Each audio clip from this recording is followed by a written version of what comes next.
Hello, today we're going to read the book The Mitten by Jan Brett.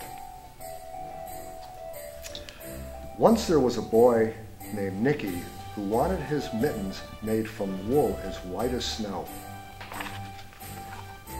At first his grandmother, Baba, did not want to knit white mittens.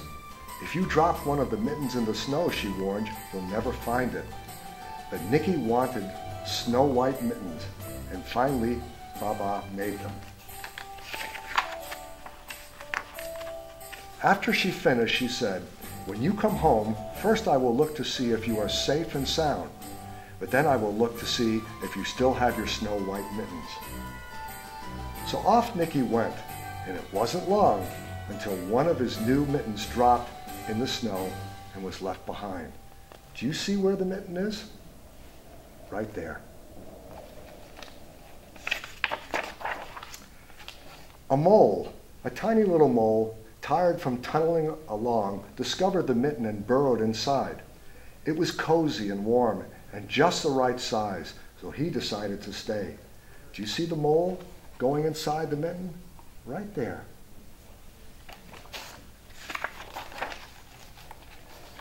A snowshoe rabbit came hopping by. He stopped for a moment to admire his winter coat.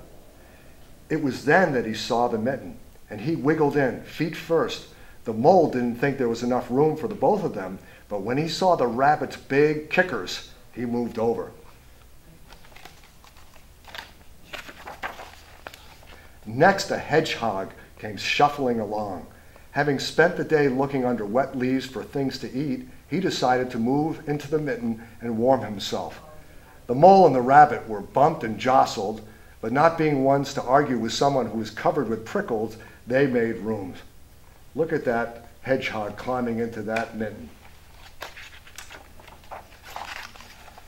Now look what's happening. As soon as the hedgehog disappeared into the mitten, a big owl, attracted by the commotion, swooped down. When he decided to move in also, the mole, the rabbit, the hedgehog grumbled.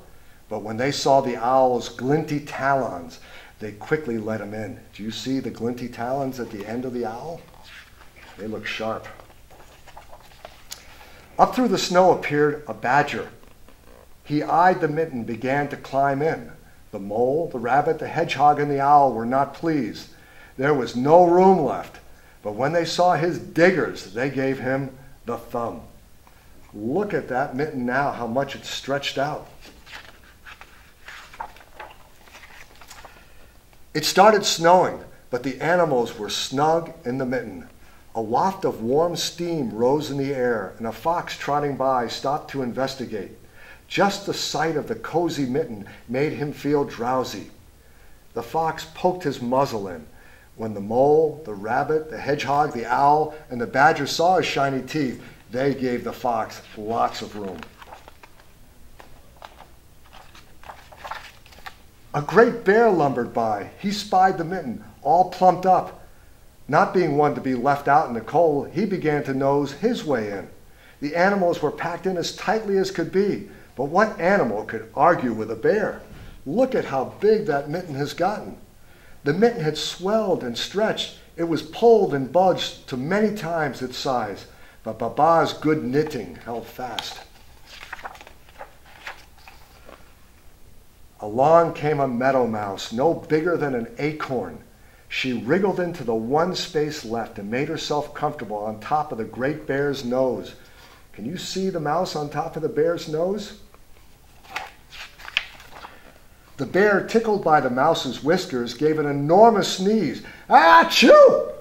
The force of the sneeze shot the mitten up into the sky and scattered the animals in all directions. On his way home, Nicky saw a white shape in the distance. It was his lost mitten, silhouetted against the blue sky. Can you see the mitten in the sky? There it is.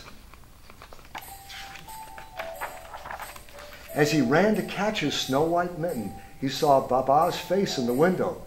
First she looked to see if he was safe and sound, and then she saw that he still had his new mittens.